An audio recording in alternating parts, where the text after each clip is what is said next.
And we are live. Good evening, ladies and gentlemen. Welcome to night number 2 of Spook Week here on Bigfoot Odyssey. With me, as always, producer and co-host of Spook Week. Normally, the researchers report for Bigfoot Odyssey, Miss Daniela Aiello. How are you, Daniela? I'm good, thank you. And our super spooky guest for this evening, creator and host of the Paranormal Portal, Mr. Brent Thomas, and his guest host, Mr. Don Longbeard. Welcome, gentlemen. Oh, thanks for having us, man. Hello. It's awesome. We're always happy to come over and be back.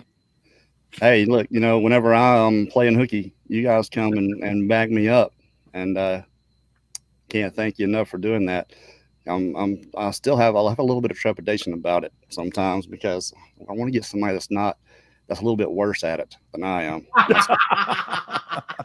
Well, you found the crew. No, I didn't. That's what I'm saying. I have trepidation about it because I'm trying to find somebody worse, and all I do is find people that are better at it than I am. So, but all right, we have some good fun, some good stories for you guys here tonight. I've got a few. I know Brent has some personal experiences that scared the ever living out of him. So, yeah, I've got a bucket full. So, hey, everybody in the chat, you guys know the drill. Keep it clean for us. No fighting amongst each other. Be respectful. If you have questions, just put them in caps for us. Make them a lot easier for us to find. We do appreciate that. And we'll get started. So, Brent, I think I've talked to you about this a couple of times before. Some strange happenings that have happened to you. Won't you enlighten us all a little bit on some of those? Well, I've really run the spectrum. I mean, I don't know whether I'm fortunate or if something's really wrong with me or whatever, but honestly, I've had so many different types of paranormal experiences. I've had hauntings and lived in houses that had presences. I've seen a UFO with my own eyes, seen it. I have, I believe I have had a Sasquatch growling right behind me. I shared that. I think I shared that last time when I was on about that. But I've had the whole spectrum, and I know it sounds really convenient, like, oh yeah, he's got a paranormal show, and sure, he's experienced all of it. But honestly, it's just the way it's rolled for me. And why do you think we have a Bigfoot show? Yeah, exactly. The way it rolls. Yeah. But I've just had so many, but I don't know. I don't think that any of them were, obviously none of them were planned. It was just kind of either in the right place at the right time or the wrong place at the wrong time, however you want to look at it.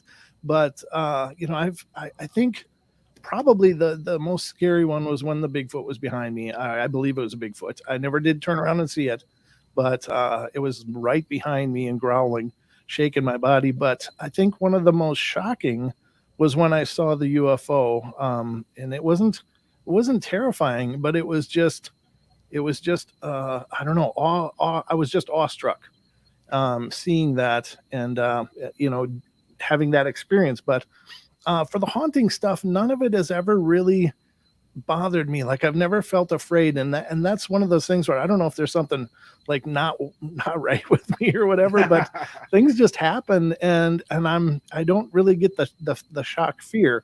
Of course I get startled, it's like, oh geez, how'd that happen? But I don't know, I've always managed to deal with it pretty well. But I think the most creepy one was when I was in a shower, and I was having a hot shower. I was alone, locked in my house, and I was just lathered all up, and all of a sudden the water went ice cold. And in the house that I was living in that time, I mean, if you ran the sink when you're in the shower, you're going to get like an ice cold shower. It just really, the water pressure was really screwy. So I was really excited that I was home alone and doing that. So I'm all soaped up, and boom, the water went really cold. I'm like, oh man. So I thought that that my ex-wife and I were married at that time. I thought she had come home and decided that was a great time to do dishes, of course, when I'm in the shower. But the water went ice cold, so I'm quick, washing it out in cold water. I get down, I shut off the water, and I'm still hearing water. And I'm like, what's going on? I pull open the shower curtain, and the faucet in the sink just outside of the shower was blasting hot water, and the steam was coming up. And obviously that wasn't the way it was when I was in there. Now this is a brand new house, so it's not like it had old funky plumbing at all. It was just Or somebody died in it. yeah, well, yeah. And it was a brand new house, so it's not like the house had any history, but there was something there. Now, what I don't know what about it made it so creepy, but I think it's just the idea of being naked. Something about being naked. Not that clothes really offer any protection, but it's kind of a psychological thing. So Naked I and am, afraid. I was naked and afraid. Yeah, exactly. So I got out and I turned it off and then went through the house, and sure enough, I was alone. So that was probably my creepiest experience. Yeah, but you're vulnerable without your clothes. I mean, even for me, just put some underwear on. Something happens, if I have to run out of the house, I'm at least, legal. Yeah, exactly. Yeah, just really creepy. No doubt. Well, Don, what about you, man? The thing is I think I'm a paranormal, repellent, actually. I'm the same. I grew up in the Pacific Northwest. I grew up over in the Olympic Peninsula of Washington, which is like Bigfoot Central, And, I heard the stories growing up as a kid, Bigfoot's going to get us if we go up on Beacon Hill and blah, blah, blah, blah, blah.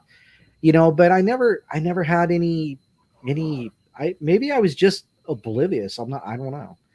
But, so I never really had anything like that. And, I grew up in an old house, but I don't remember ever having any paranormal experiences or spirits following me around, or I don't know. Gosh, I was such a lonely kid. I didn't even have an imaginary friend. So I just think for like, you're just like me. I guess I'm too closed off to it. Yeah. I didn't buy into it. I was so right brained, I guess, growing up. I don't know what happened to me. Something happened. I kind of polarized and swapped over. Yeah, I can relate to that because I was the kid. I was the second oldest of 4 kids, and of course we've got to grow up quick. I mean, mom and dad aren't in the house, and you're walking to and from school by yourself at a young age, and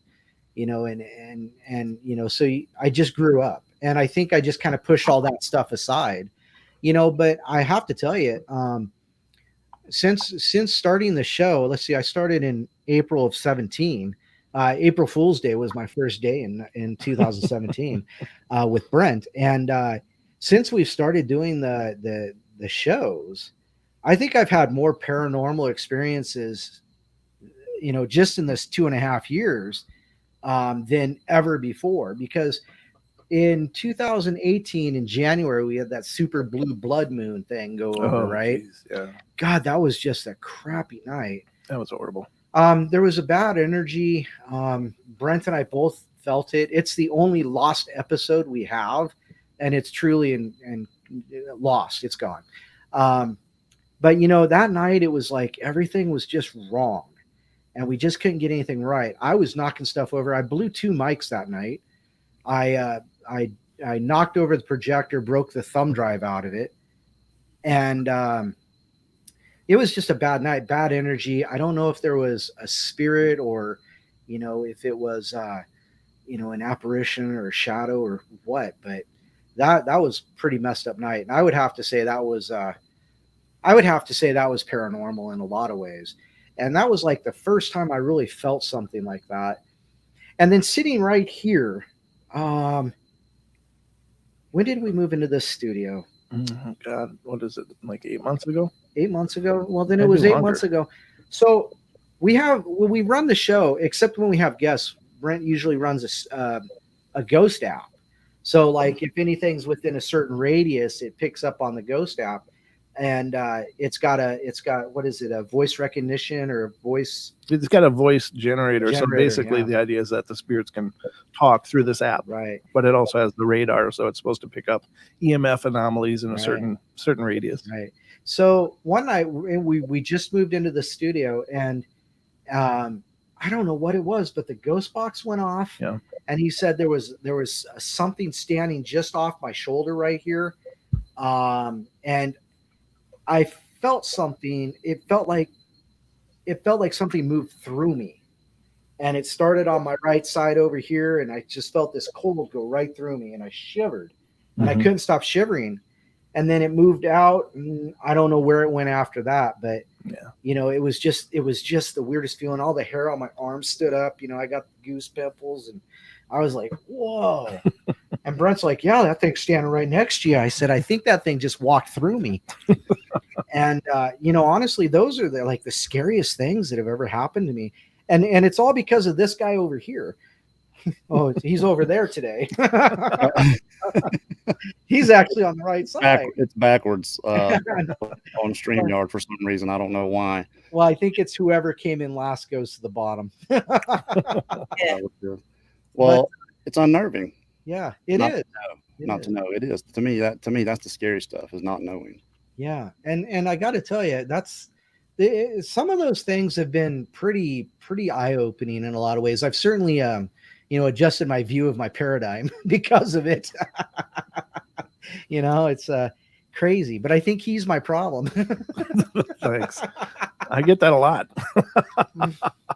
But I mean, you know, it's really opened me up a little more, and I've kind of changed a lot of the ways I think and feel about certain things. But you know, I'm still the guy. I might as well be from Missouri, because you got to show me that stuff. You just got to show me.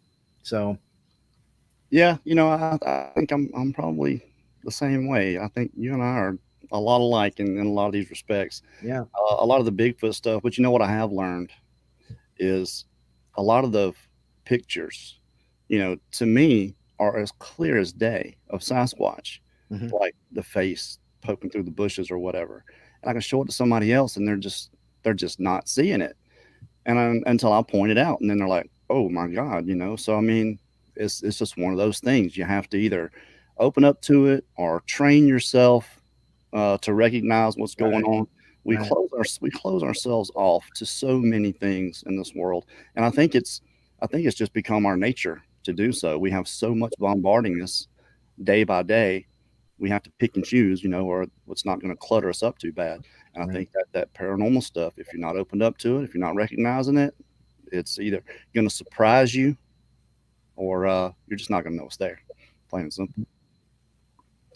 But I don't know what you guys have prepared for us tonight, but I do have a little story. By all means, or love two to hear it. that let me find it. Aha, here we go. This one is called The Cell Phone. A couple of months ago, my friend's cousin, a single mother, why that matters, I don't know, bought a new cell phone. After a long day of work, she came home, placed her phone on the counter, and went to watch TV. Her son came to her, asked if he could go play with her new phone. She told him not to call anyone or mess with the text messages, and he agreed. Of course, that's the first thing he did. At around 11:20, she was drowsy, so she decided to tuck her son in and go to bed. She walked to his room and saw that he wasn't there. She then ran over to her room to find him sleeping on her bed with the phone in his hand. Relieved, she picked her phone back up in his hand to inspect it, of course. Browsing through it, she noticed only minor changes, such as a new background, banner, etc., but then opened up the saved pictures. She began deleting the pictures he had taken until only one new picture remained. When she first saw it, she was in disbelief. It was her son sleeping on her bed, but the picture was taken by someone else above him. Wow. And it showed him, and it showed the left half of an elderly woman's face. I don't have that picture here. Wow. But yeah, you know, short and sweet. But I mean, could you imagine? No, I can't imagine. I'd be saging the hell out of the house, and you know, that's one of those things. Call the priest, you know, holy water. Yeah, I'd be praying and holy water and the whole deal. You know, it's just creepy. And I think what makes it the creepiest is that this had some form of interaction with the child. And as a parent, I'm a parent, so, you know, and anybody who's a parent, you know, we're extraordinarily protective of our children. But then to think that something was there, and it's almost an intimidation thing, you know, even though it might have been might not have been, to me, that would be like, what in the hell are you doing? You can't do this, you know. And I mean, I'd be calling the exorcist the whole deal. Get the hell out. Yeah. Well, I wonder now anybody that heard that is going to let their kid have their phone now. Yeah, I know. Well, that's like that picture that's been going around Facebook recently, or social media in general, of the camera looking down in the crib and the baby laying there and he's asleep. It's nighttime and there's a face right next to it. But then they pull the sheets back and it's actually a piece of the label. It's got a picture of a baby on it. Yeah. So, I mean, there's certainly something that'll, disconnect your brain from your process. But I don't know. Yeah. Having a picture of somebody laying there next to your kid. Well, the way it's described, it's like a selfie. Half of a woman's face, and then it's up here, and then the kid laying in the bed. I'm with your kid. It's a little something for you, elderly woman. Doesn't that just sound intimidating? Like somebody was like, "Yeah, I'm sitting right here by your baby." To me, that just sounds like something you'd expect from a hitman or something.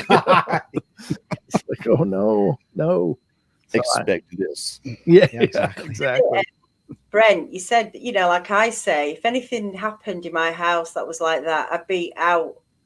So people don't, do they? People live in houses with stuff going on, and I really don't know how they do it. I know it's not that easy to up and go, but it must be so unnerving to experience some of the things, people do. It is crazy. And I mean, that of course, doing the show, we've heard thousands and thousands and thousands of stories from people that are living in some extraordinarily terrifying situations. And, unfortunately, whereas, I'm sure every one of them, and of course we would say, well, leave, go, get out. But, when you think about all of the money they may be invested in, maybe they don't have the option to just go out. But I mean, if it was me, I'd be pitching a tent somewhere else until that got taken care of, Rent your house out to someone, Yeah, exactly. Go bunk with Kerry in the field. Scoot over, buddy. Hold me, Kerry. Now that's scary. That is scary. I've got a whole other bedroom, so no one's using it. It's awfully cold in there right now. Just forewarning.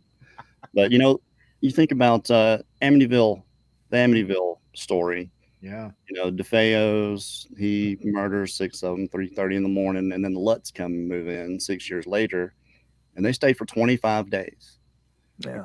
25 days was enough for them to say, see ya, But in this case, it's a house. In a lot of cases, it's the people that are haunted, right?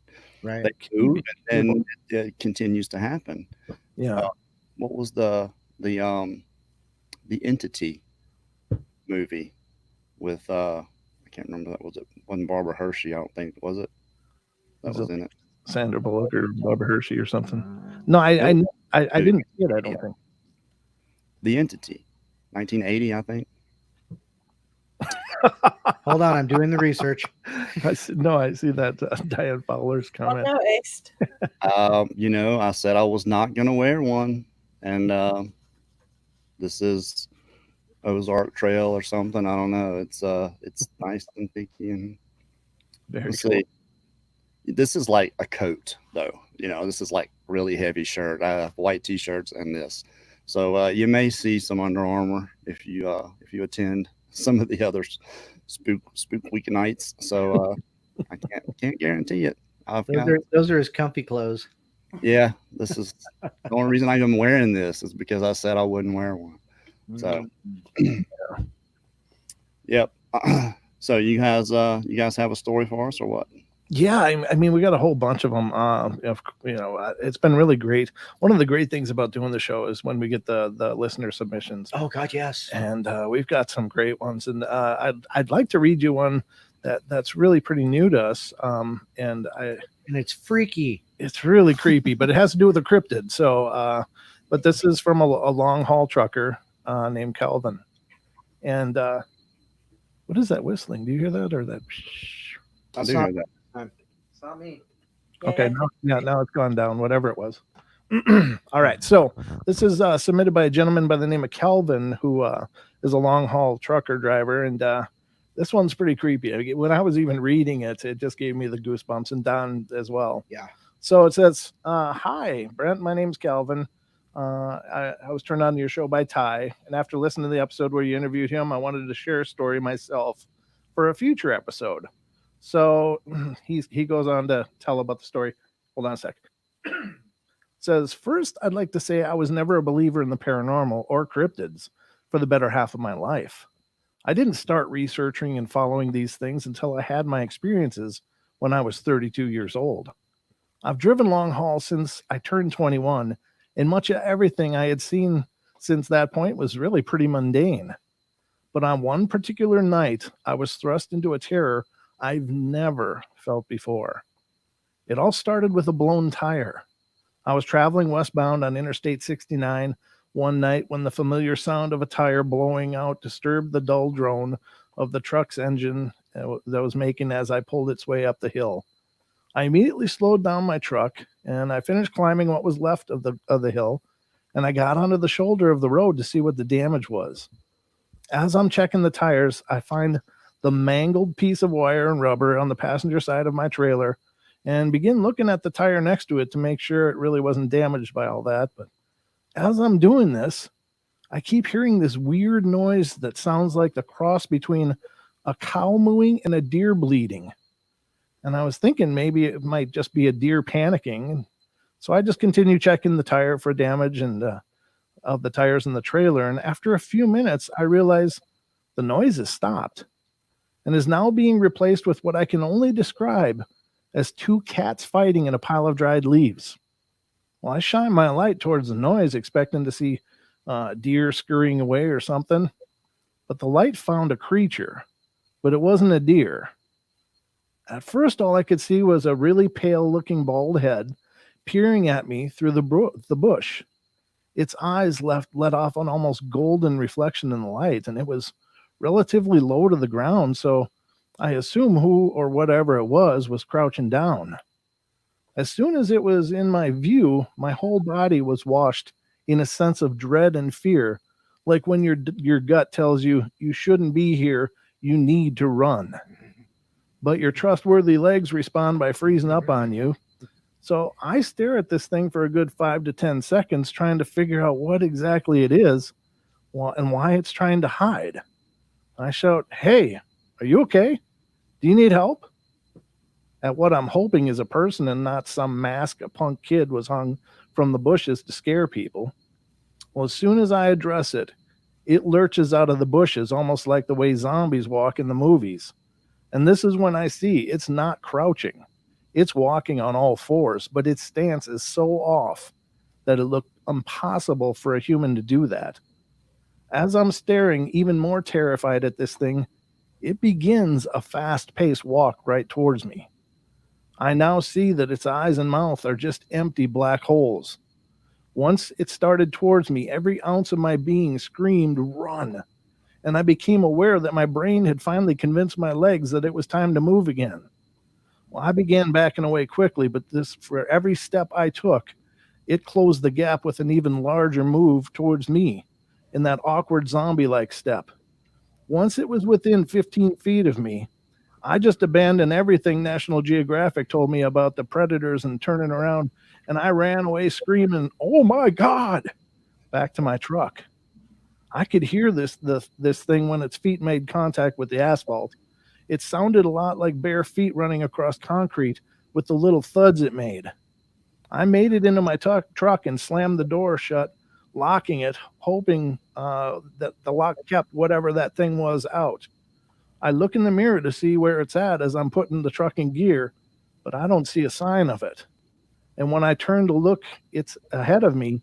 It's standing in front of the truck, just staring at me with those same golden amber glow in its eyes. As I began to move, it bolted into the wood line, and I had never experienced anything like that in my life and probably will never feel the same level of fear ever again in my entire life. After doing some research, I think what I might have been has been a rake or some kind of ghoul, but whatever it is, I hope to never see it again. It's affected me so much that I avoid that highway if I'm able to go around it. That is just creepy. Wow. like, I mean, you hear rake stories, and I think, the original rake was a creepy pasta. It was something that Right. was made up. Right. But you, I've seen these pictures on the internet of some of these things, and they Mhm. call them fallen angels and or demons or whatever. But I mean, I believe this is what I believe that there are some messed up Sasquatch out there. Mhm. I think they're inbred, triple toed, not a lot of hair, patchy, really messed up, mangled looking, deformed face. Um, that's what I think. I mean, I could be 100% wrong, but maybe it's just me not wanting to believe that there's anything else out there. When you Yeah. talk about that fear, it is Mhm. different. It's a childlike fear Oh, that you don't recognize it until it happens to you. It's that I'm fixing to die type, mhm. type of feeling. But that's wow, that is creepy. Just to think about, looking up and seeing that thing standing there in front of the truck. Yeah. Yeah. I think I would have to try to run over it.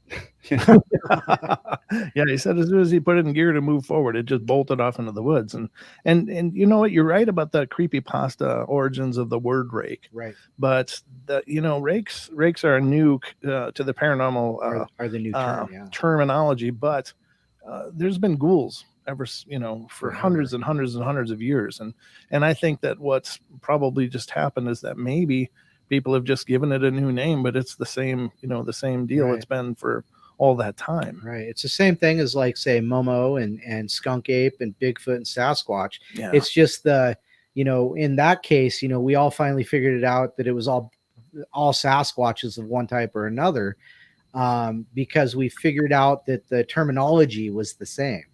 And I think that's what's happening here is the verbiage or the verbiage and the language. Somebody forgot about the ghouls, and then all of a sudden somebody found it and called it a rake, because it doesn't make sense to me. Why would they call it a rake? But I think that's what it is. I think we've just got regional terms, or we've got terms that some people use and other people don't. But I think the ghoul and the rake are connected. So I believe it too.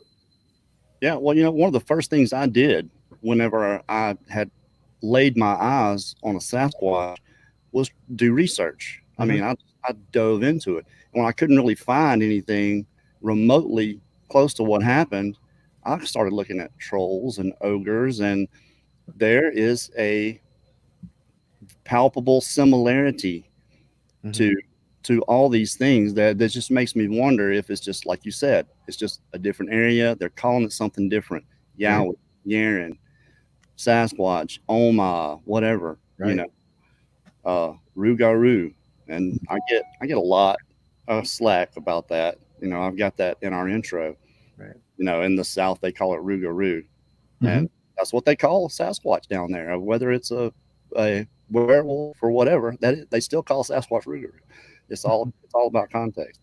But yeah, I got tired of explaining that to some people. That's not Sasquatch is not a Rougarou.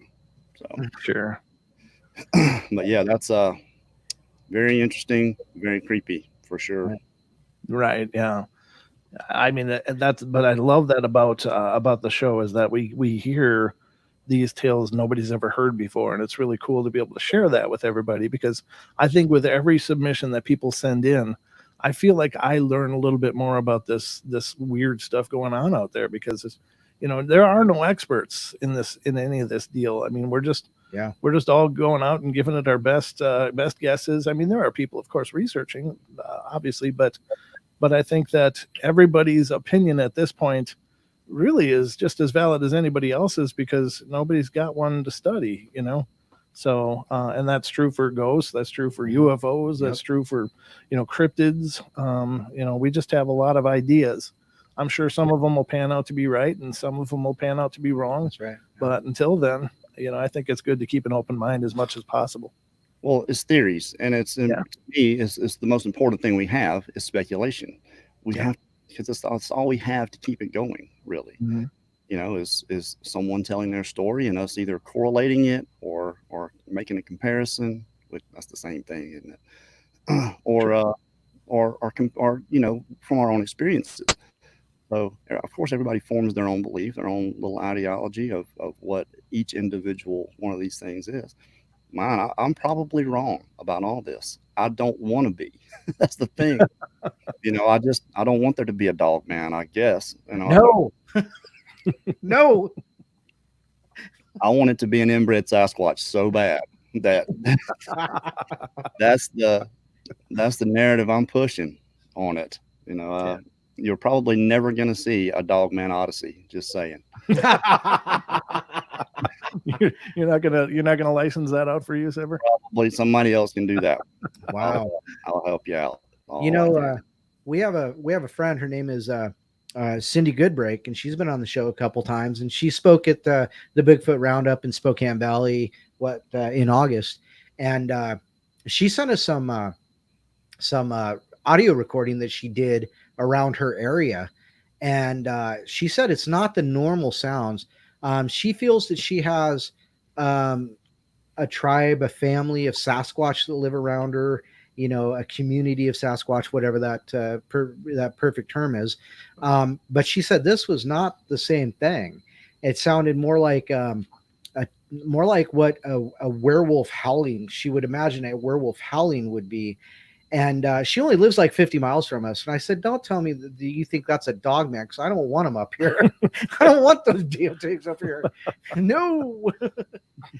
But you know what I've heard in the woods growing up pretty much my whole life, and there are a lot of them in the South, are red wolves. Sure. I know exactly what they sound like when they howl, because I've heard them howl and then, seen them come through on the edge of a clearing. It's red wolves, and it sounds exactly like some of these long howls that I was listening to Chester Moore. Everybody knows who that is, but he was speaking, and his exact words were, after the thing was, he labeled it a Sasquatch mating call. Oh, How, that's ambitious. did you document all this, or did you watch them getting after it and all that? The female Sasquatch hears that and like, I guess you'll do. Come on, big boy. I like dancing birds. And we make fun of it now, but to say something like that, and I listened to it, and I told the guy, I said, that's a red wolf. I've heard it my entire life growing up. That is a red wolf. So we tend to find what we're looking for, usually, and dismiss everything else. That Occam's razor kind of goes out the window a lot of times. You're thinking Sasquatch, you hear a howl, that's a Sasquatch. And then it becomes a mating call, and then it becomes, in a book or on a video, and then 1,000 people are listening to it, and they're like, "Oh, that's a Sasquatch," and then they go hear it in the woods, and then it's a vicious cycle that, to me, it's got to stop, people. What I want to do, I want to get out and record some red wolves and play this for people so they can hear that, and just kind of put some of that stuff to bed. I heard a Sasquatch yell, and that is not what it sounded like at all. It sounded like a baboon to me. What I heard. That's interesting because I think Les Stroud's first experience that he's on the record talking about was when he was doing Survivor Man. He was canoeing up in the islands off of the coast of Alaska and doing a Survivor Man thing, and he had a close call. And I'm not going to go into the details of it, but he did say that it did the which is very primate. You do that very well. Well, thank you. I've been practicing just for the show, Don. Thank you. But no, so that it does seem to have at least primate traits, which I think is important, or maybe a great clue to what's going on. Yeah, well, I'm not saying all of them, Correct. but some of these that you hear, that long howl, and they'll use it as a call blast, sometimes for those. And I'd have to play it. I'll find one and I'll play it on the show so everybody can hear what I'm talking about. And I just know I might be wrong. That might be a Sasquatch, and it just sounds like a red wolf. But red wolves sound like that. So that's kind of what I'm saying. Right. Yeah. Right. Yeah, So, exactly. Yeah. Now, Don, do you have something here? What you got? Something? Well, actually, we got that other story from. He's actually got another good story. Which one are you talking about? The one from Junior. Oh, Junior. Oh, Yeah. okay. I got a bunch of them here. But I got a bunch of them too. I just didn't know if Don was going to do one or just going to be me and you, Brent. No, I just do the commentating. Yeah, Don's like the John Madden of the show. I am the Daniela of the Paranormal Portal. Oh no, Daniela contributes all the time. Yeah, Daniela actually is not. I've been kind of taking over this a little bit, and I apologize for that, Daniela. So, you have something to interject here? No, carry on. It's fine. I'll let you know when I've got something to say. Sounds like me. That's funny you say carry on. When we were at the conference and I was introducing myself to, I just walked in. There was nobody in there. It was Lyle Blackburn and Cliff Barrickman, and I was, kind of. I'm not necessarily starstruck, but it was just kind of cool to be standing. These guys have been, studying and watching for 12 years, and I shook their hand and I said, "My name's Kerry Arnold." It was the way I said it, I guess. And he said, "Carry on." That's your name is Carry On? Oh, that's funny. Carry Arnold. I had to enunciate. And it surprised me being a little nervous or whatever. It was like Kerry Arnold. And I guess that it didn't roll on out like it should have. But Danielle said that, it reminded me of that. It was kind of funny. But I got to tell you though that I do since beginning the Paranormal Portal, I have actually taught Don some new words. I taught him that beings has more than one syllable. Oh my god! He did a whole reading on black-eyed beans, and I'm like, "What the hell are black-eyed beans?" And I'm like, "What are you talking about?" Tune in next Thursday to the portal to find out what the hell he's talking about. Oh my god, there's more than one syllable in that word. That's okay, Mr. Sausage. That's all right. That'll be on there too. Yes, it will. That's okay. Danielle and I were talking about that before the show. She said, "Now you can say mom instead of mum." I said, "Now the English they have to be opposite of what we do. We say, you're going to say mom, we're going to say mum. You're going to drive on the right side of the road, we're going to drive on the left side of the road. You're going to go to the dentist." And that was all I said. She said, "Stop it." Talking in an Australian accent, Kerry. Yeah, I know.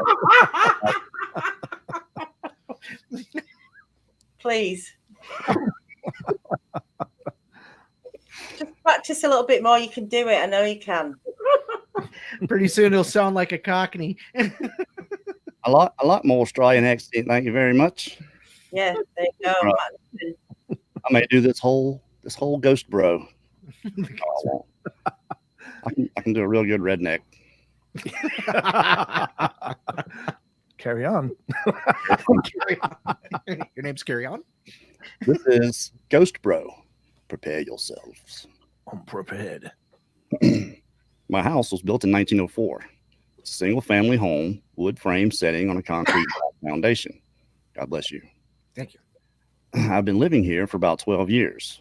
All the weird things that my siblings and me, no grammar, have seen or heard in this house, this one event is my favorite. Okay. This happened to my brother about 10 years ago. My brother and his best friend had started a garage band playing mostly Spanish rock. Everybody loves that. Alternative music, but in Spanish. His friends could only get together on Sunday afternoons. They would practice into the early evening, and they would usually call it quits by 8 p.m. This was the time I usually showed up and went to bed because I worked the graveyard shift. This happened in late fall, so the days were getting shorter. They had just finished a long session when the decision to head home, oh my goodness, the decision to head to someone else's house came about. My brother handed his car keys to his buddy so they could load up the equipment. Everyone had filed out of the basement, but the tricky part was that they needed to walk all the way to the back of the basement, up the back stairs, through the kitchen doorway, down the hall, into the living room, and out the front door. All right, then. Everyone was outside sitting in my brother's truck waiting for him. My brother was walking up the back stairs when he remembered that he had left his pancakes in a to-go container sitting on the speakers in the basement. He made a decision to go back. Now, the basement is not clean with full sight lines. There had been partitions made, and the boiler and main heating unit are right smack in the middle. So after my brother's walked back, he is about to retrieve his food container when out of the corner of his eye, he sees it. It's a shadowy figure right in his peripheral vision. This feeling of dread and uneasiness washed over my brother. We had been taught that if you're in the presence of a spirit or ghost and you feel a bad vibe, to say quick prayer or to cuss at it. Okay. My brother chose the latter. He basically just told it to F off. It doesn't say F off, by the way. No, it doesn't. Yeah. I don't have time for this crap. Doesn't say crap either. My brother started to walk back to the basement and briskly up the stairs, closing the door and turning off the lights as he's walking out. The last light switch is on the opposite side of the front door. Luckily, the door was open and the light from the street lamp was flooding the living room with an amber light. My brother said he felt something at his back, but at no point did he turn around. As he flicked the light switch and the living room went dark, as did the rest of the house. As he stepped out, he pulled on the door, closing it behind him, still holding his food container in one hand. He jogged down the few porch steps. He walked towards the front gate. Our house resides far from the main street, essentially having a large front yard but no rear garage. As he closed the gap between himself and his friend-laden truck, he kind of smiled and thought things over in his head, mad at himself for spooking out when there was no reason. He climbed in the driver's side of the truck, putting on his seatbelt and getting ready to pull out the parking spot directly in front of the house, when one of his friends asked, "Hey, wait, what about your brother? Isn't he coming with us?" My brother answered, "What do you mean? He went to work early tonight. He's already gone. Do you not see his car anywhere?" The next question they asked, "So then who was walking behind you when you were leaving the house?" Ooh. Ooh. Probably should have turned around. You know, when you get that feeling, Brent, and something's growling at you, Yeah. you know, Oh, my God. got to face it, right? Turn around. There it is, a ghost Well, I don't or know. a Sasquatch in your case. So when that happened to you, I want to ask this: did you not turn around because you just didn't want to see it, or what was it? When it was growling, it was such a ferociously, I don't know, just such a big growl. It was the biggest growling sound I've ever heard in my life. I was 14 at the time. I honestly thought whatever was behind me was going to kill me. I mean, I thought I was about to die. I just could not bring myself to turn and see what that looked like, because I just figure I don't want that in my head. I don't want that to be the last thing I see, you know. So I just couldn't do it. I just was frozen in absolute terror. And all I said to my friend was, "What the hell is that?" And he couldn't turn around either. We were both just frozen. He's like, "I don't know, but we got to get the hell out of here." And so we ran, you know, because it's either flight or fight. Well, I knew whatever that was well out of my fight category. So it was just flight was the only thing left. So we ran, and obviously we turned out fine. But, you know, it just was the sound that was going to kill me as far as I knew.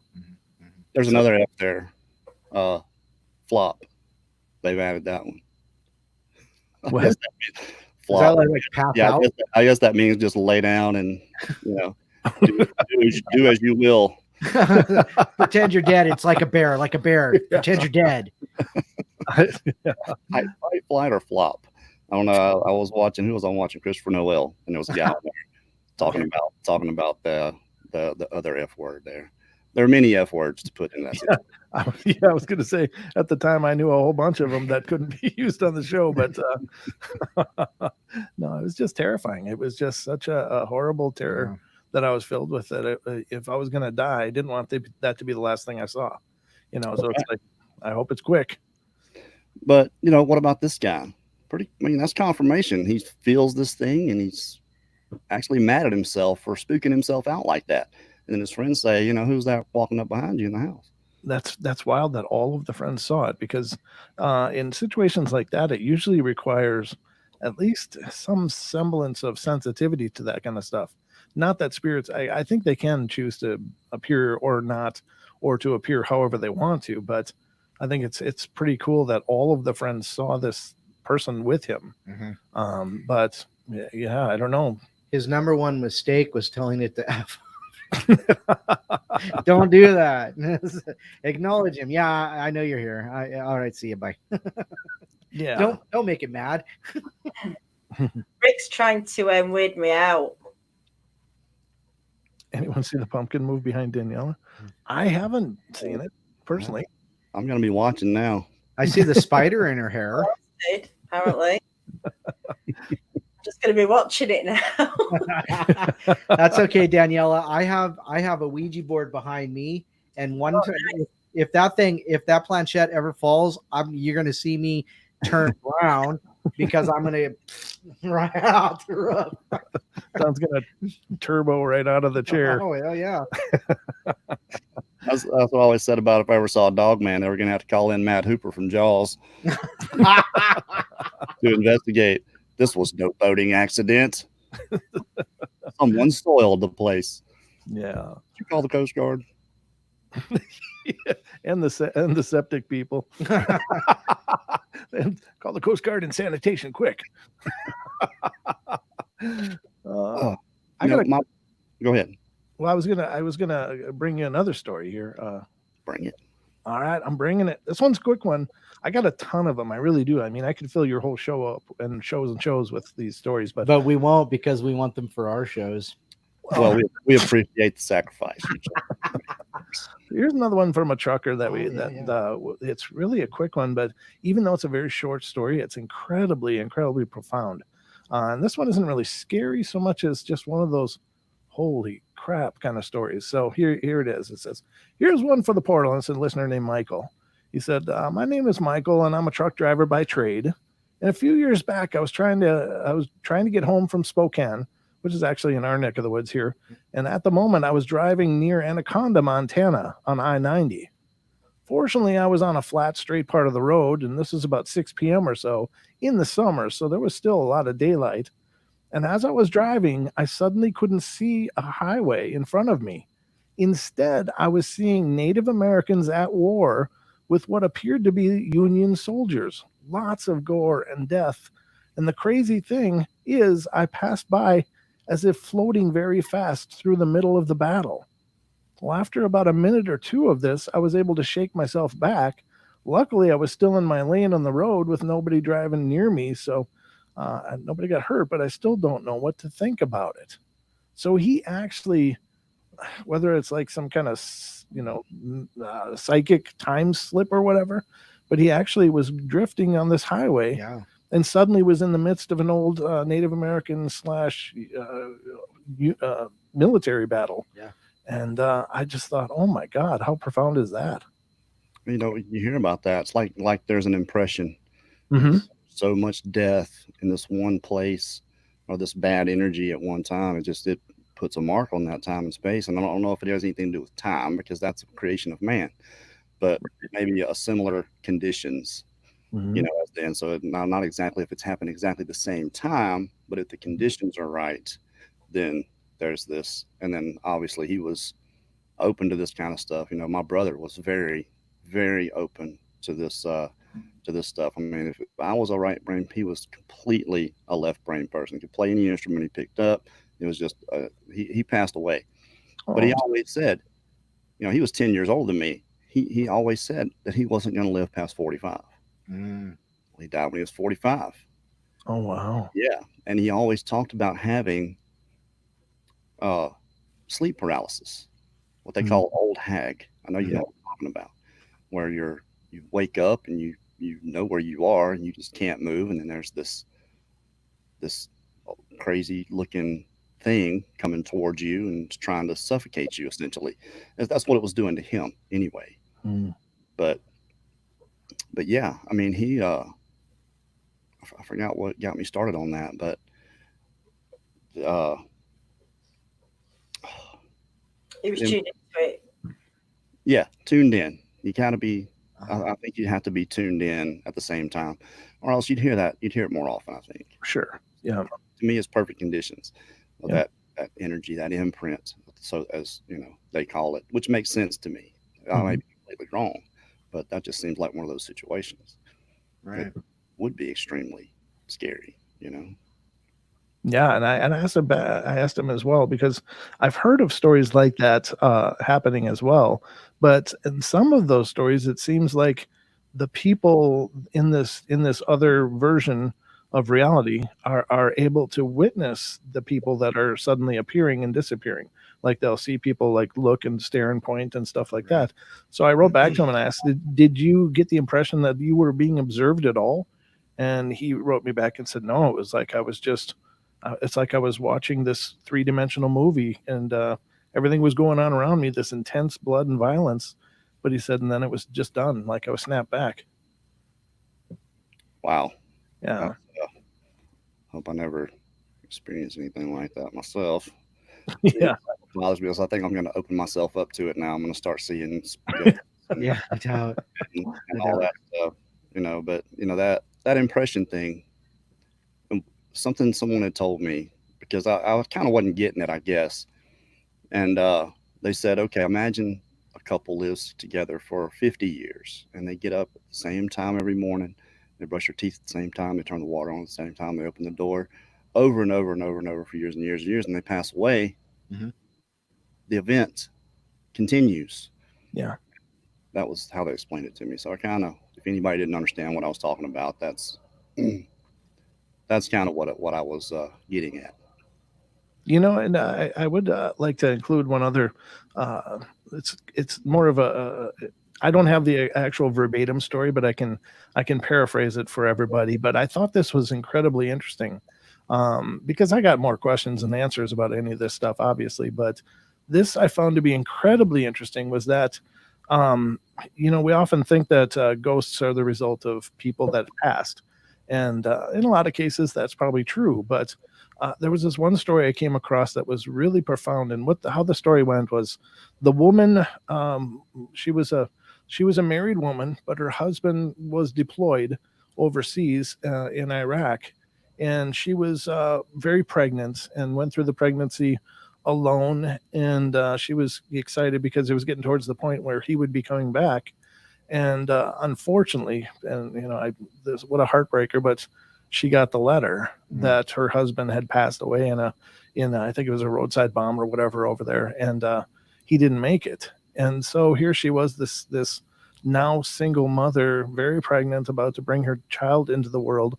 And she said it was just this painful, horrible situation. So she talked about since she was so pregnant, she would go and lean up against the kitchen sink and just sit there and sob uncontrollably. And she did this repeatedly Right. for so many days and days and weeks and weeks. Well, eventually she was able to sell the house and moved out to another area and kind of restart her life, and everything was fine. She had her daughter and a beautiful child, and everything was going well. But she went back to the old neighborhood because she was still friends with a neighbor there, and she went for a visit. And then it came up in the conversation, well, have you met the neighbors? Oh yeah, really nice people. And she said, well, how's it going for them there? And the neighbor told her, well, it's kind of weird because they apparently are experiencing an apparition of a woman in their kitchen leaning up against the sink crying uncontrollably. Wow. So she had actually left an impression. an impression into that house of her pain. And it's a terribly sad story, of course, but I just found it was incredibly interesting that she was very much alive, but apparently whether it's a psychic event or all that sorrow The grief, just yeah. poured out of her into that place, and it just became a residual haunting that just repeats. Yeah, my aunt Susan's husband, Mhm. my uncle, essentially, um, his ex-wife had passed away. Well, then he marries my aunt, and she was telling me that they were sitting, they were in the kitchen This is like a big, huge, nice house, right? Mhm. And they're in the kitchen, and they can see all the way into the living room. And you know the little tassel that hangs down on the blinds? You got the little thing on the end of it. You pull, you let the blinds up. Mhm. It's right by the chair, you know, like a lazy boy or whatever. And you can see it. So they can see it moving up. But it would swing up and stop, swing up and stop. And Leo, her husband, said, "That's my wife. She used to sit there and tap that thing with her finger while she was watching television." Oh, wow. It was just, it was so weird because it was doing that and stopping. It wouldn't, you know, it wasn't swinging back. It was just just the upswing.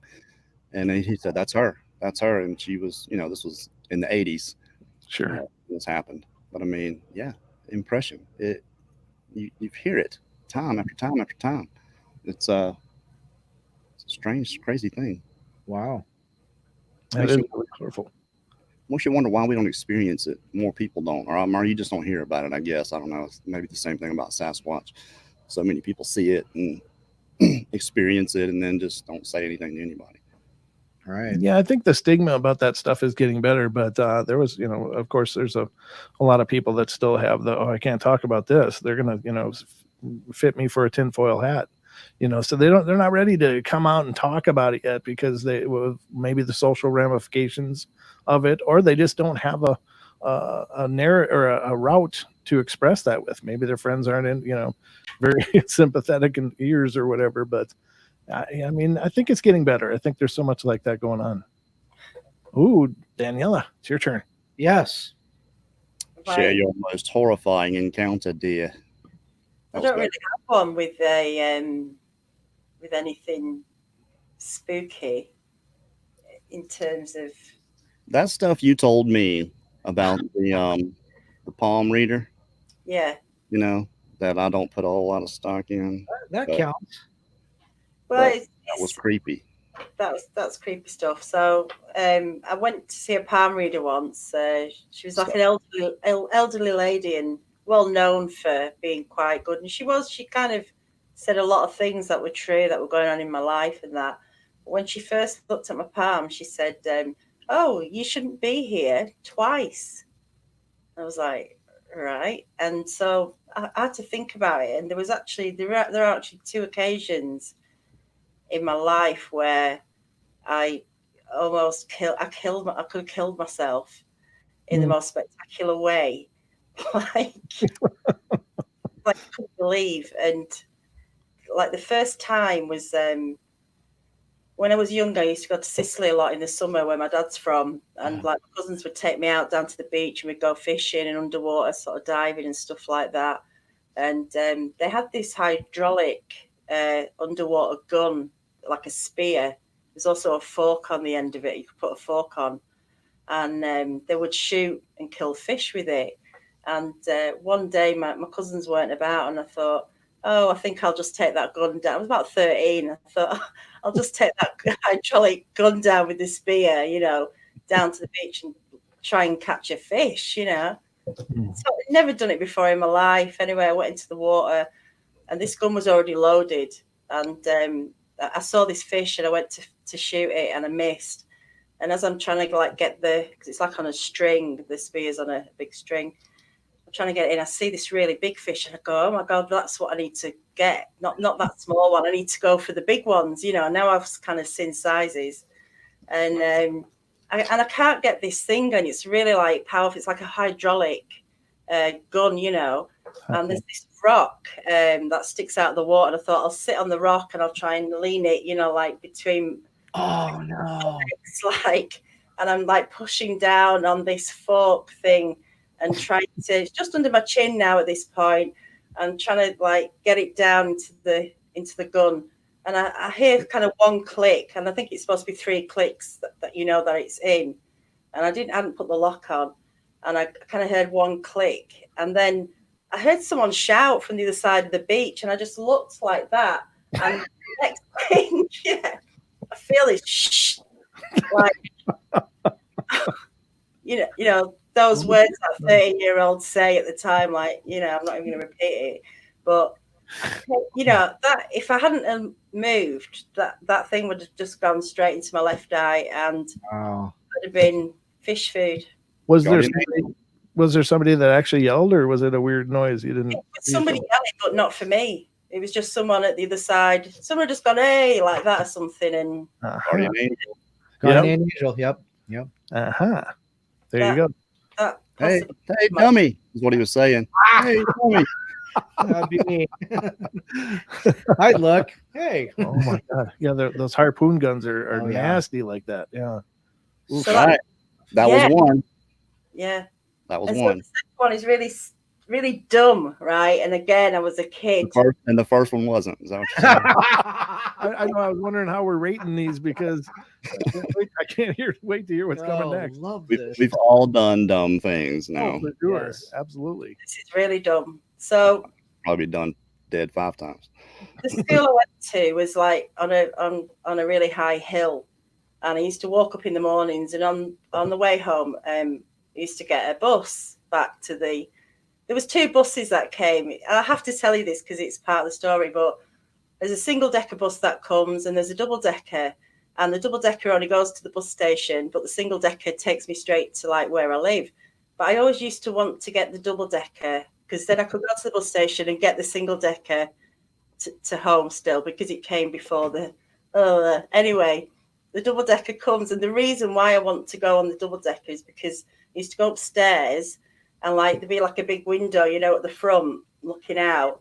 I used to sit on the ledge with my back to the window, and we'd go over this bridge, and we'd go wee like that. You know, it's like really dumb, but as a kid, you know, I used to like it. It used to be like on a little, you know, being at the fairground on a little ride every night coming home from school. Anyway, one day I did this wee, and I'd pushed the whole glass out of the bus. Oh. And kind of like for a few seconds, I'm hanging out of the bus. I had no idea how I got in.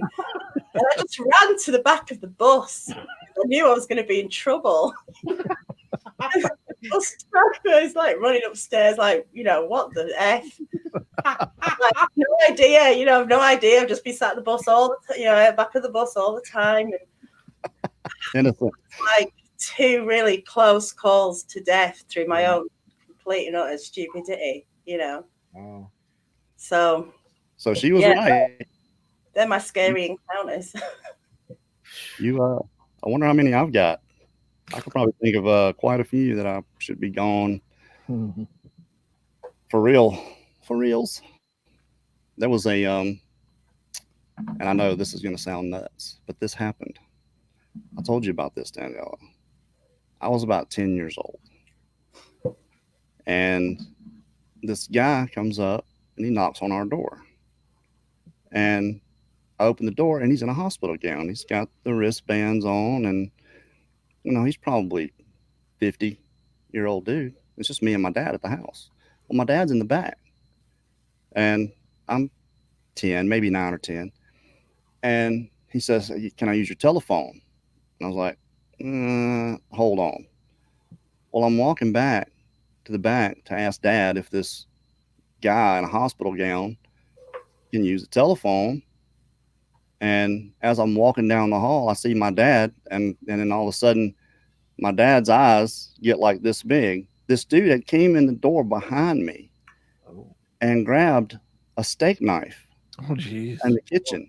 Yeah, like a boning knife is what it was. Long handle, you know, boning knife. And so my dad's huge. He's a really big guy. And so he rushes past me, and he's fighting with this dude. And he cuts my dad on the chest and cuts his right nipple almost completely off. I mean, it's just, it's hanging, right? And my dad's pouring blood, and I'm just standing there. I don't know what to do. My dad's wrestling with this guy, and he finally gets him, you know, subdued, and he, you know, really messed this dude up really bad. And he even got the phone and called the police. Turns out this guy escaped from Whitfield Mental Hospital, 45 miles up the road, and ends up at our house. Mm-hmm. Oh, Yeah. So, I mean, he could have just, I mean, I was 9, 10 years, I was a little kid. Wow. Yeah. I was, Wow.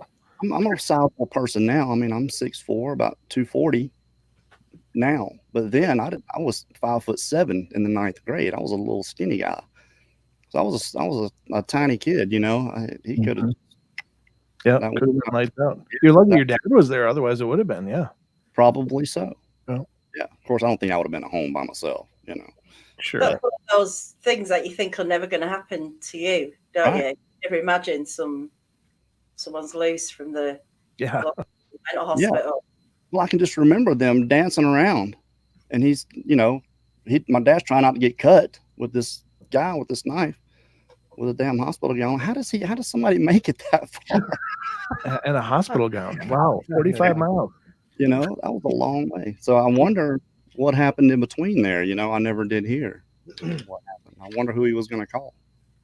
You know, in my house, we just call him Uncle Larry and, hey, you want a sandwich? Uncle Larry, huh? Whatever. But in my family's just loaded with psychotic people. I didn't know that before I welcome you into the portal, Don. Everything changes in the portal. It does. We say happy birthday to Matt. Happy birthday, Happy Matt. birthday, Matt Niven. 88 years old today. Congratulations, Matt. You made it to 88. Wow. Anybody that knows Matt Niven knows he's not 88 years old. But happy birthday. Congratulations. You made it another year there, matey. Matey. Put some G'day, shit in the Bobby. Hey, I model my Australian accent after Matt Niven. I do. Yeah. Yep. I do the old Matt Niven looking for Sasquatch. Yep. This is a cave. In this cave is where the Yowie lives. In the US, you call it Bigfoot. Here, we call it Yowie. And if you go in there, you pull your arms off and beat you with the bloody end of it. Let's see what's in there. So that's my Matt Niven. That's awesome. That doesn't sound anything like our own kid. Just for you, Maddie. Wow. Awesome. Oh, goodness. Well, What's next? wow. This has been good. Absolutely. 156. That's not a bad show for a Friday night. Unexpected, unplanned. Yeah. What is all right, let's see. 10 after 8. You got another one? Anybody got another one? I got another one. I got another one here. This is from a gentleman named Junior. He's also a trucker. That's a good story too. From the time I turned 18 until present day, I've only been a bull hauler. If you've ever seen a cattle truck moving, you know we don't know how to read the speed limit signs, which will be very important later in the story. When I was 24, my dad, brother, and myself were in the business together. Each owned a truck as a partnership, as my dad was up in age and handling cattle was becoming a growing issue. A lot of the time, my brother and I would be running the cows together. But one particular night, we were all running across West Texas together. That night, a storm had made its way into our area, and the rain and lightning were coming down hard. So we're running across I-20 together. Dad's in front, I'm second, and my brother's bringing up the rear. And we're all running at about 85 miles an hour. After all, it's just a little water, right? We get about 50 miles west of Amarillo, and my dad locks up his brakes and comes over to the radio in a panic. Brake, brake, brake now. I instantly start standing on my brakes, trying to find a good exit route to avoid ending up inside his trailer with the cows, hoping my brother's doing the same right behind me. As I'm closing in on my dad says in a very colorful way, "Oh, crap." A second passes and a second passes. Oh, there we go. And this full-size man comes through his trailer. Now I'm panicking, not really realizing what I'm seeing. And as I'm starting to turn to avoid hitting him myself, he walks straight into the front of my truck, and it's no avoiding it. I lose sight of him over the nose of my truck. And shortly after, I hear my brother shout, "What the hell?" What seemed like an eternity passed but really only 25 to 30 seconds before we finally got to the shoulder of the highway and stopped. And Dad comes running from his truck. Junior, did you see him? I said, yeah, he was standing right up. Just appeared like you ran through him. But by now my brother's at my door. Junior, that son of a bitch just jumped out of your trailer into my truck. We're all puzzled and understandably freaked out.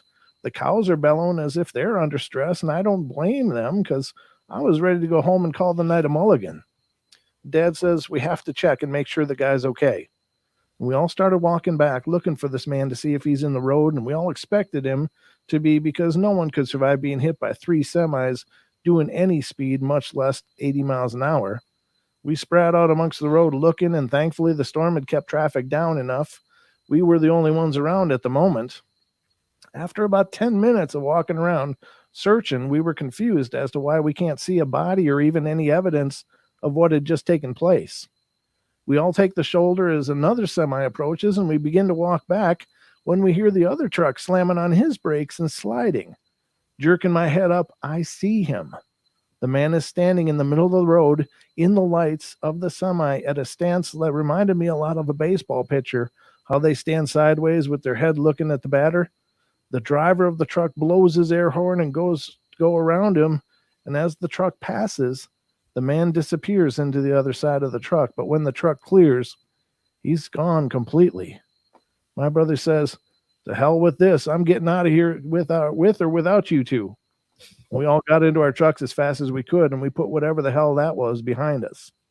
I have no clue if it was a ghost or spirit or what, but it definitely scared the hell out of us. And whenever I'm crossing that stretch of highway since, the thought of that night shoots into my head, and the overwhelming feeling of fear and dread just engulfs me enough that I prepare for the guy to be in the road again, just waiting to be hit. Says, I'm not done any investigation on the matter, and I never plan to. I don't know. I don't want to know what we experienced or have it happen again, so I try not to think or talk about it. Dad has since passed, and neither my brother or myself have ever brought it up since it happened. Thanks for listening. Wow. God, I love those trucker stories. Kerry, you're muted, Kerry. I sure was. I got up. I had to get a drink. I had to get something to drink. So I muted myself. Sorry about it. But I was listening the whole time. Oh. That part of I-20 out there, I mean, there's no trees. It's just flat. And the speed limit is 80. Wow. So 85 is not that, outside the norm, really. But you can see forever and ever and ever, ever, Maybe not at night, but still. So let me get this right. The truck goes through this guy, whatever it is. Yep. It disappears. Yep. He goes right through, and he'd been through all 3 of their trucks in a line, and from one trailer into the next one, into the next one. So just some kind of weird apparition that just appears. But the weird thing was he was standing there when they saw the other truck come by, and he's standing there looking like he's, staring down a battery in the batter box, and so that's intelligent. Yeah, it seemed like it had a plan. Yeah. You think? Yeah, that's creepy, scary. Absolutely. What is this? Carry a stiff belt of whiskey, and you'll be telling ghost stories like an Irish sheep herder. I can't read. Sorry.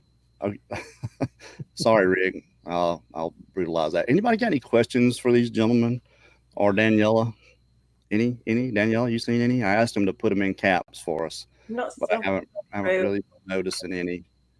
Too many. I still have another story to read. We're not going to keep you guys to where you have to leave here and go straight to your show. So we'll give you a little break. Sounds groovy. A minute or two where you can, go to the bathroom, get a sip. Freshen up. Yeah. Powder my nose. How do you nose? Tomorrow night we've got the Ouija brothers on. Oh. Ouija brothers. Yeah. There's a house in England, 30 East Drive, and there's been so much stuff going on there. In the 60s, there was a family there, and a lot of poltergeist activity. And there used to be like puddles of water on the floor, and they clean it up, and the water would just reappear. And now it's kind of, you can go and stay the night if you dare.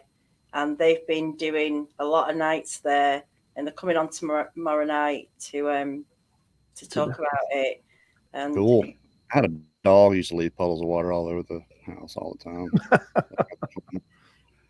time. My dog does something like that too. He'll go to his water bowl and he'll drink for like 10 minutes, and then he'll look up and he'll just all run right out of his mouth. God dang it, Diego. Our dog stays in the sunroom. He does something similar. Let's see. What's the scariest thing, Yins? Where's this Yins come from, Brian McSurdy? You and M's Lionheart use that a Yins thing. Have encountered anyone can answer. Well, I mean, I don't think I need to say what the scariest thing happened to me. the coffee bit's confusing me at the front. Yeah. What do you mean to put? What does that mean? Coffee? I don't know. Yeah. I don't know. I think that was probably some. I think he has an iPhone. iPhone puts words up there. Just What's down here? There you go, Don. What's that? for you to shave that beard, Cameron. Yeah, you're gonna have to buy me off the show to do that, because that's He's gonna have to change his name. 5 o'clock shadow. Don 5 o'clock shadow. Don Peach Fuzz. Do you think Sasquatch act like mediums? Andy gone fishing. No, I think they're usually large. Large. Thank you very much. Extra large. Sorry, that was cheesy. Yes, they are large, but they do act like mediums. Some act like small sometimes. I think. Yeah, man. I guess I don't understand the question there, Andy. Really. Do they act like mediums? I don't know. I wonder if they have What a spirits medium though. is. Someone said that the other day. Wonder if they have spirits, or they kind of leave residual energy around the That's a good question. forest. And Yeah. Who was that? it could have been Five Hazel. That was somebody on the show. Oh, was it? Yeah. Who did we have on? Oh, I don't remember. I can't remember either. Yes, I have a Dr. Pepper. Don't judge me. I lost 15 pounds. So Woo, congratulations, brother. Oh, treat yourself. I have been working out constantly. Oh, what can I do? I don't drink soda. I don't think soda was my problem. I didn't drink that many to begin with. But yeah, I'm down to 238 Nice. Well done. from 255. So I guess it was like 253. I think so. I'll say 15, might be 17. I don't know. I lost a lot. My gut is gone. It is. It's not a six pack. It's still a keg. but it's flat, you know, and then the love handles I was getting. I don't know if you see episode 4 of Bigfoot Odyssey, you can see how big and turd like I was getting. Turd. Don, did you not start with an axe before? He did. Changed to the stall. What are you talking about? I have no idea. Just losing it. No. I'm losing it. Nope. I don't know what you're talking about. He's practicing trepidation. They do. They cut a hole, and get oxygen straight to your skull, straight to the brain. You know, I've seen them. I've seen those old videos. They used to do that, and they used to do the brain surgery, and they take out. Oh God, good. It's like they bleed your brain. It's like, oh, he must have too much blood in his brain. You don't have any blood in your brain. It's a nice image. Oh well.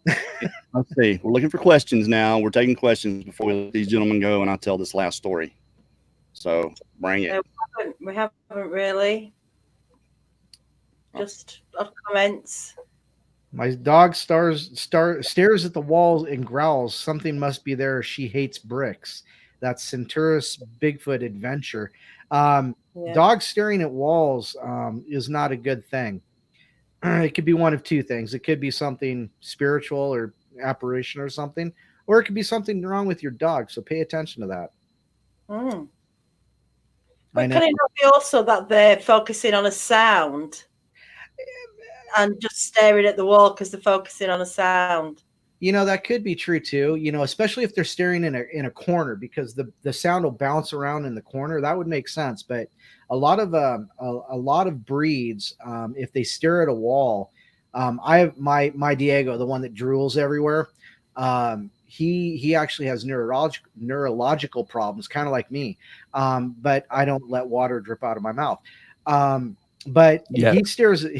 Yet. I'm not 88 yet. But he stares at walls, and we know it's because he has a neurological problem. So yeah. Jake, Bigfoot Odyssey at gmail.com. Or Or Paranormal Portal Radio at gmail.com. yeah, No. fish on. that's really where you need to submit your ghost story. If you have a ghost story, Paranormal Portal. Yeah, sorry. Yeah. I thought maybe it was for this week. Oh, The Halloween. I think we've got some stories. Matrix 7 was going to come on. I think what I'm going to do is have her come on late tomorrow after Ouija Brothers. Right. Who? Matrix 7. I'm not sure. I'm not sure they can tomorrow. I have had a chat. Miss Owen. So I think we're going to do it on Wednesday. Oh, well, who's coming on tomorrow? I thought you said they were coming tomorrow. Yeah, the Ouija brothers are. Yeah. But afterwards. That's what I said. What did I say? That she's coming on after the Ouija brothers tomorrow night. Yeah. Is that okay? No. She can't do it. She's doing Wednesday. We've Oh, you've already talked to her. I'm just looking over the emails now. So I'm behind in the I'm just a producer. I mean, I don't know. I'm behind in the times. That's all it is. I haven't had time to catch up with you to fill you in on the updates. Well, we can do that tomorrow. Okay. You can kind of let me know what's going on, so I'm not winging it. Because There was another question. It says, Brent, can ghosts read minds? If not, what unseen entities can? I think they can. I think that ghosts probably work in an energetic principle. And of course, our thoughts, even proven by science that our mental workings do transmit from our heads. And so I don't think there's any reason to believe that they can't. Demons can for sure as well. But I think that ghosts can as well. I think that anything that exists in an energetic state probably doesn't have the same problems we do with a telepathic form of communication. But yeah, so I think you're right. I asked this question last night about EVP. How are they producing that voice? We talk, we modulate with our voice box and our larynx and our vocal cords. How are they making this? Because I've heard some good ones, and there's no doubt it's a disembodied voice. Mm-hmm. What's vibrating here that's making that? Because it has tone, it has it's got tonation and syntax, and you can tell it's a voice, and it's like full sentences. I've heard some of these things. So I mean, when you look at the dynamics of a microphone, it's there's a lot of magnets involved, and it senses the sound through the magnetic vibration.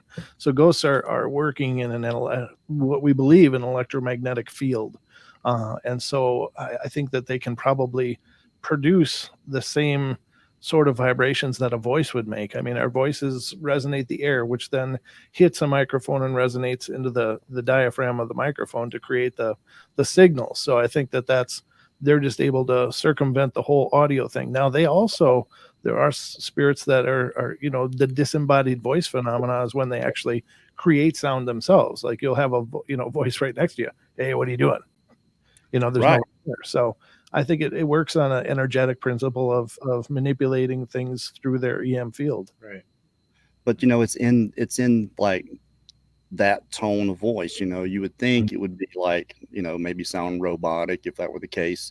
But I mean, it's like if this was a living person, it still sounds like that person, even though they're gone.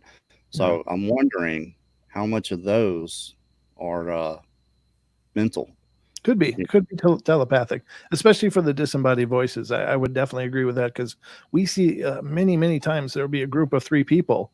2 of them will hear something, the other person won't, or 1 will and the other 2 won't. So there doesn't seem to be any reason, if it was truly vibrating the air, that all three wouldn't hear it. But the phenomena seems to be that, maybe perhaps you're absolutely right that it's more telepathic. Right. And I'm sure, the receiver notwithstanding, the medium, depending on what it is, they've got these spirit boxes, when they talk, it's that get out, it's that it has that To your neck. sound, right, it's got that sound to it. So I mean, they all say it's monotone, Yeah. I'm going to kill you, that kind of. Well, now we know what Kerry with the stoma would sound like. Yeah. Let me hold my throat, wait. Probably not much different than I sound right now. I can go really low. I'll bet. You'd be surprised. All right. Say, I got one more. This is and we'll call it a night. Oh, all right. This is the rocking horse. One night when I was maybe 10 or 12, I had trouble falling asleep. My bedroom was the entire top floor of the house, with my bed and such being on the left side, and a storage closet and a play area being on the right.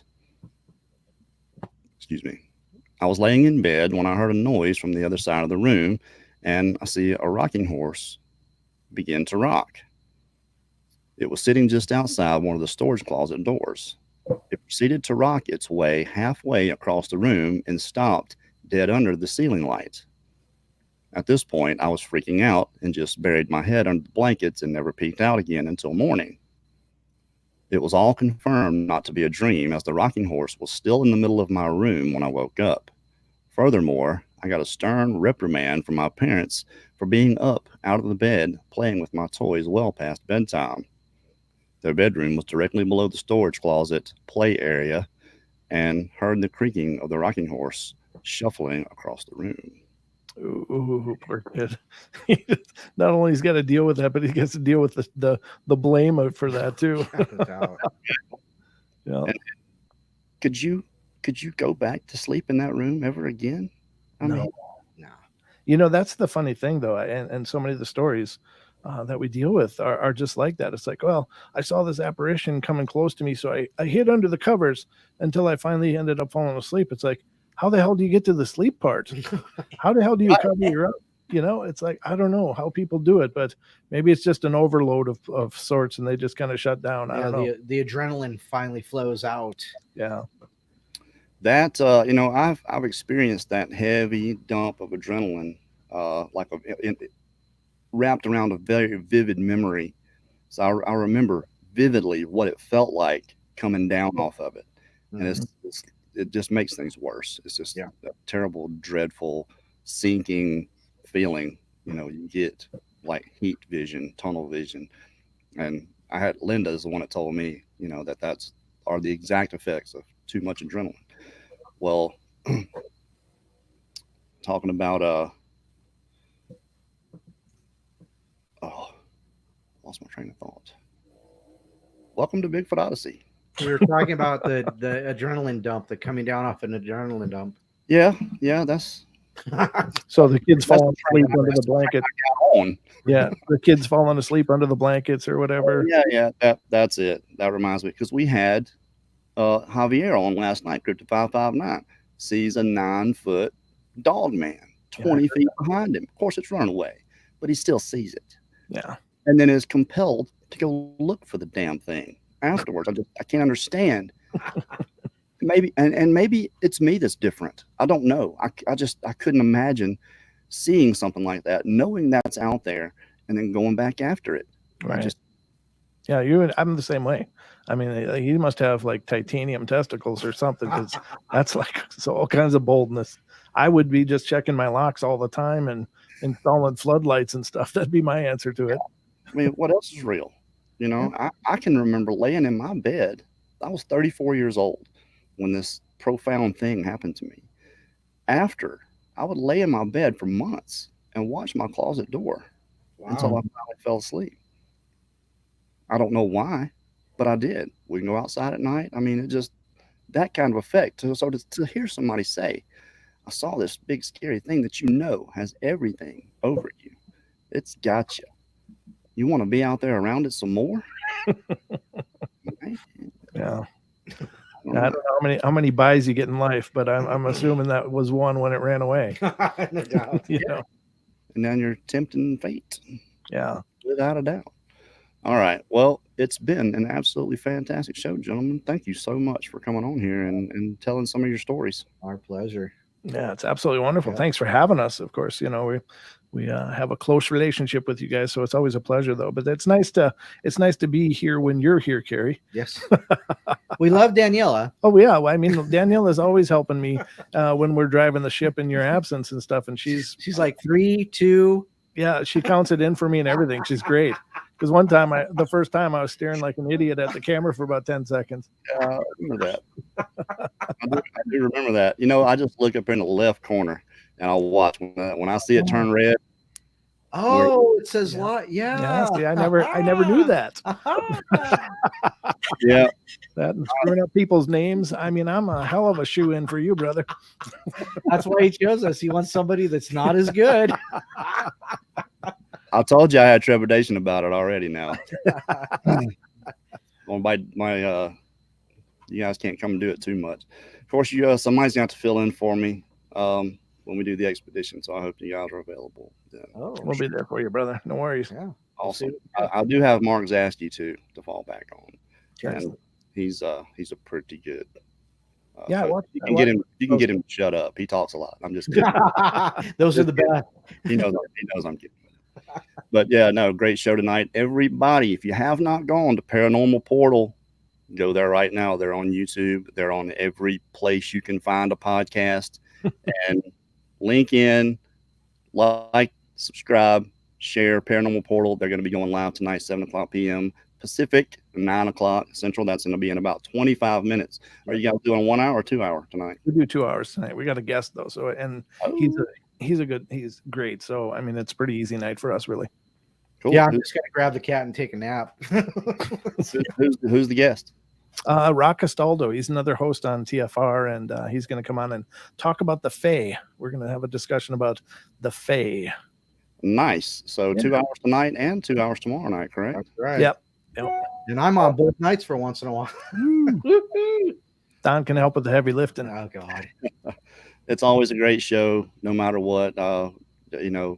So go check out Paranormal Portal. Thank you, gentlemen, for being here tonight. Thank you, Danielle, for everything you do. Everything just looks fantastic. We love it. Okay. I love it. Anyway. Looks brilliant. All right. Take care, everybody. Y'all have a good night. Good night, everyone.